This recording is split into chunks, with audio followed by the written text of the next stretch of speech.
Hi everyone, I'm back with another episode of Anthroposophy. If you're new, these episodes are done because I discovered Lorena Barrera, who is a Mexican artist, and she has this YouTube channel where she posts videos that help me gain understanding and develop discernment in relation to spiritual knowledge. And so I'm sharing this information in a condensed manner in hopes it helps someone else. Please do your due diligence and your own research and follow your own path. Today we're going to talk about the mythic schools, the different mystic schools. We're going to talk about why knowledge is hidden sometimes and why it's no longer hidden, and then a little bit about religion through the lens of anthroposophy. So in the times of Lemuria, knowledge came from the angels, specifically from the third and second Trinity. You have to remember that back then we were still ethereal and in flow with nature. Women were the messengers between the cosmos and the other souls. When we fell in consciousness from Lemuria, it was because we created the ego, which is the ultimate separation from source. In Atlantis, we added the male energy teachings of structure and individuality. We still got information from the cosmos, but through a more fragmented sense. And it was only after the fall of Atlantis that the Aryan traditions and the different mystic schools were necessary. I am fully aware that right now Aryan or Arya has a racist connotation, but notice how it's not associated with race. In its origin of the word, Aryan actually means that comes from royalty, from the masters, the teachers, the public service of humanity. It didn't have to do with any specific ethnicity at all. The Aryans were from royalty, but not in the socio-economical structure that we know today.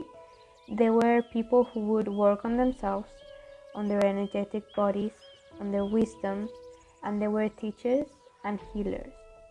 A noble back then meant a king or a queen, someone who had mastered him or herself through initiations and crowned themselves when they put their gifts into service for humanity.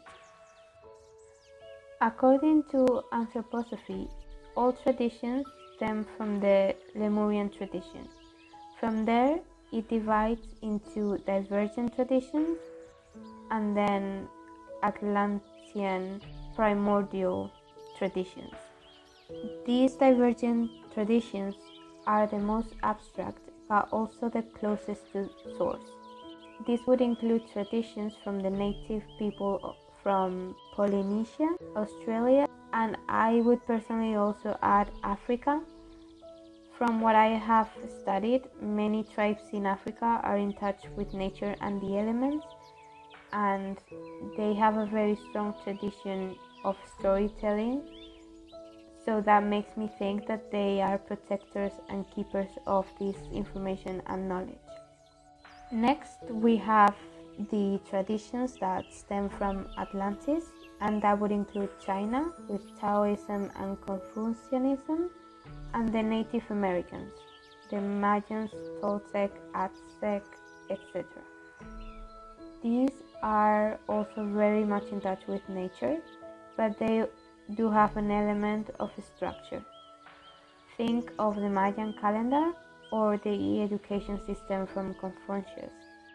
After this, it's when the Aryan traditions start. From the Europeans, we have the Nordic mythology, as well as the Druids with the runes, Stonehenge, etc. From the Greeks, we've got Pythagoras, Plato, Socrates, etc. They are more intellectual, more logical, reasonable, mathematical. From Egypt, we have a lot of healing of the body through initiations in the pyramids by awakening the Kundalini energy. They also had a lot of technology and they followed the Hermetic principles. These traditions were kept secret for longer. The ones that are from the areas that are now Palestine, Free Palestine, Lebanon, Syria, Iraq, Jordan, and Saudi Arabia were called Chaldeans, and they created Judaism and Islam. Finally, the Persians with Zoroastrianism and the Indians with Hinduism and Buddhism. From the Chaldeans, the Egyptians, the Greeks, Christianism was created, not the religion itself. And it's important to note that the mystic schools refer to Christ as a creation impulse who is represented by different avatars like Zoroaster, Buddha, and Jesus. But it is an impulse from practices that work on the Kundalini energy and the healing of the heart. Each of these traditions could be fragmented into even more traditions like Orthodox, Evangelical, etc. But this would lead to chaos and Luciferianism because the more we fragment, the farther we get from source. This is according to Anthroposophy. It is important to reiterate that all of these were considered noble, meaning from royalty, and they were also considered sacred. All of these traditions were the example to follow. They do not have anything to do with ethnicity. We all come from the same source and we all have a piece from the puzzle. Since these concepts are quite abstract, the more perspectives we get, the better. And funny enough, when you actually study each of these traditions, you realize that all are saying the same thing, and all of them are leading us to source. Now, all of these traditions were hidden back in the days, especially in the medieval times. The keepers of this information would study the books and then burn them. Sometimes they would tattoo them into their bodies. Other times they would invent an alphabet that only the initiates would be able to read.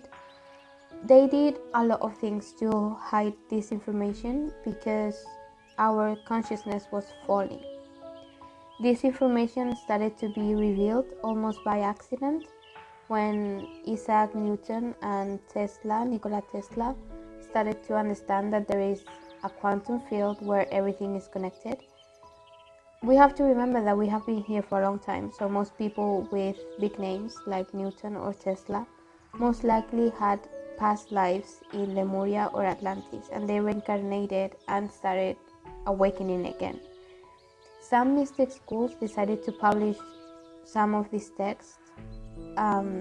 Nowadays you don't really have to travel to certain places and go through 8 initiations before entering the Order of the Phoenix so that you can get you can get books from most of these mystic schools that we just talked about.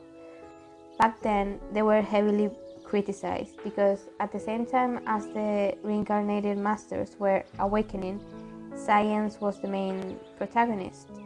And also there are people that whenever they find this type of information, instead of thinking how this information could help other people, they only think to use it for themselves and their benefit, and it is what is called dark magic or black magic or evil magic. That's the evil side of the mystic schools.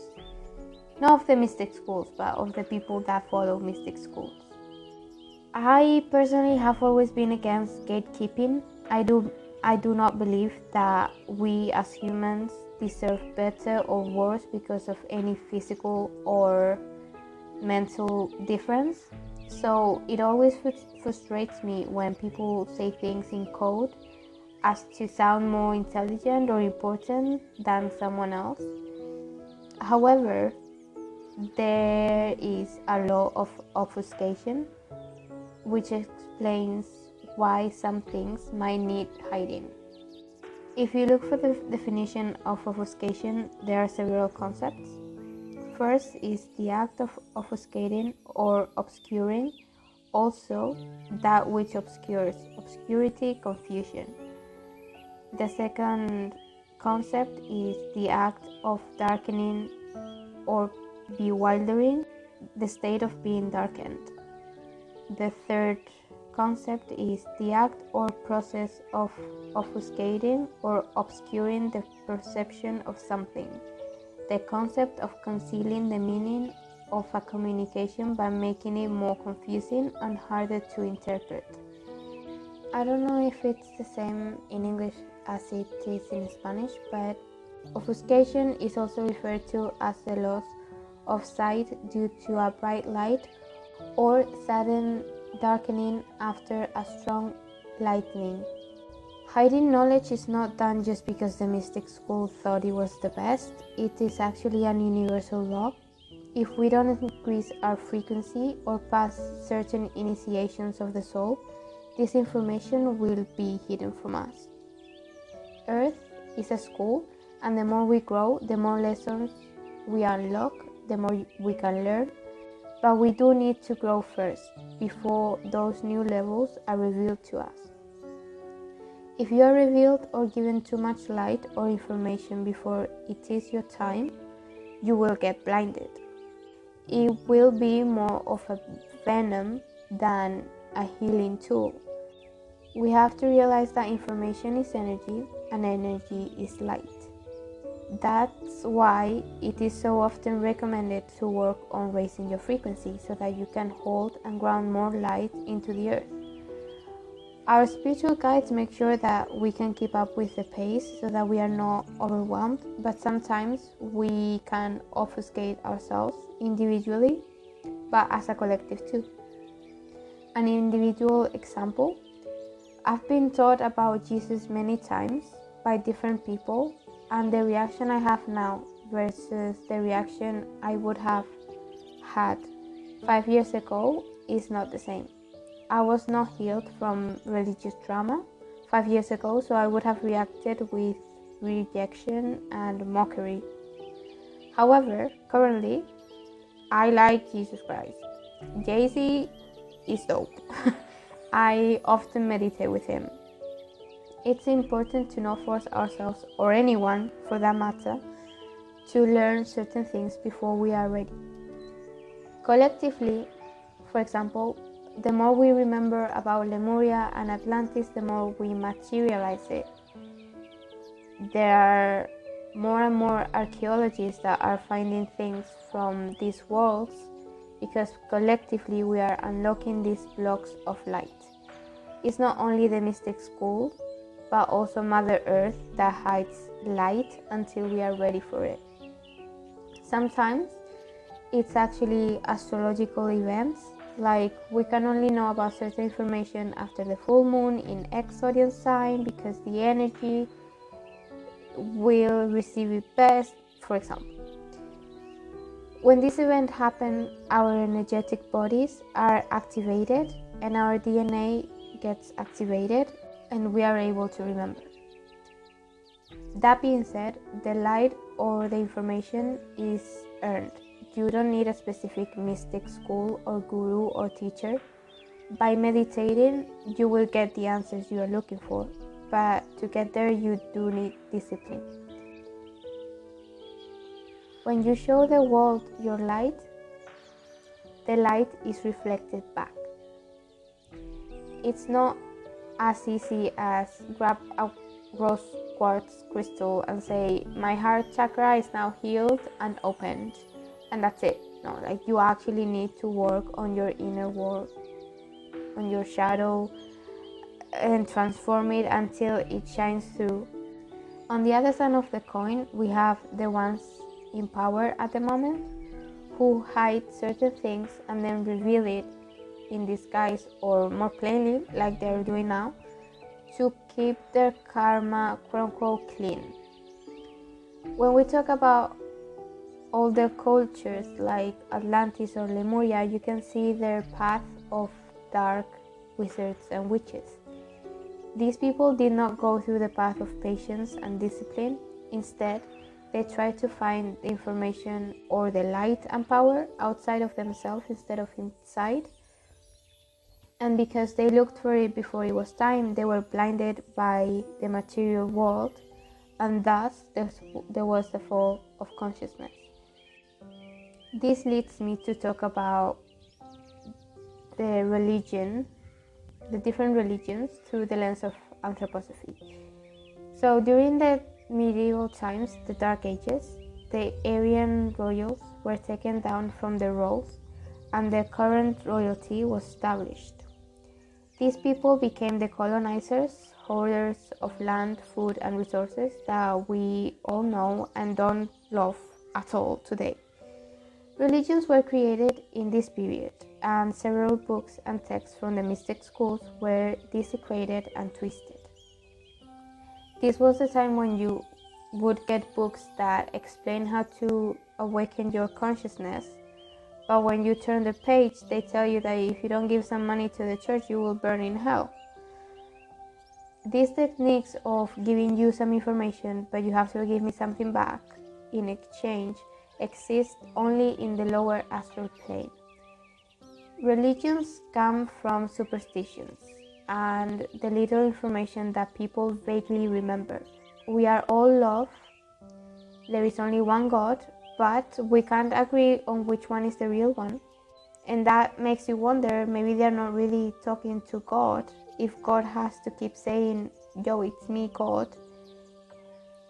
Which makes you question, who are they talking to? Religions are seen by the mystic schools as something to calm the sadness of the masses. These practices worked when humanity was going through a spiritual childhood, and when people have a consciousness that is stuck in childhood, they will resonate with childish practices. By childish practices, I mean those that tell us that the world was created 5,000 years ago when Jesus came and planted like a tree, and Adam and Eve lived here, and then the serpent. Like, that's what I mean. Those practices that describe ancient wisdom as if we were 2 years old. Instead of looking for the spiritual truth in the Bible, they only focus on the physical. For instance, there was the snake that talked to Eve. If you interpret it as a metaphor, maybe that was Shakti, or the divine feminine, and the serpent was the Kundalini energy rising until we reach some kind of wisdom. If you study long enough in any of these mystic schools, you realize that they all say the same thing, but from a different culture and a different perspective. They all guide you to open your heart and put it to the service of humanity, so that we all grow in consciousness. Now, there are some people who don't go through their initiations. They take this information and they use it to manipulate the masses for whatever they want in the physical realm. This is dark or obscure magic, and they do not possess any real magic or light within them. They are taking it all from the people who follow them and put their light into their service. There's a fine line between cults and religion and spiritual practices these days, but that's a whole other conversation. As a final piece for discernment, masters, gurus, teachers should not make you feel any fear or any guilt. Instead, they should make you feel peaceful, inspired, abundant. You have to feel happy and excited to learn and study about the information you're asking them about. A good guide would not give you the answers. You would have to follow your own path, and they will help you along the way, but they won't get you there. And that was it for mystic schools, religion, and hiding information. Thank you so much for listening. I'm so glad you're here, and I will talk to you soon.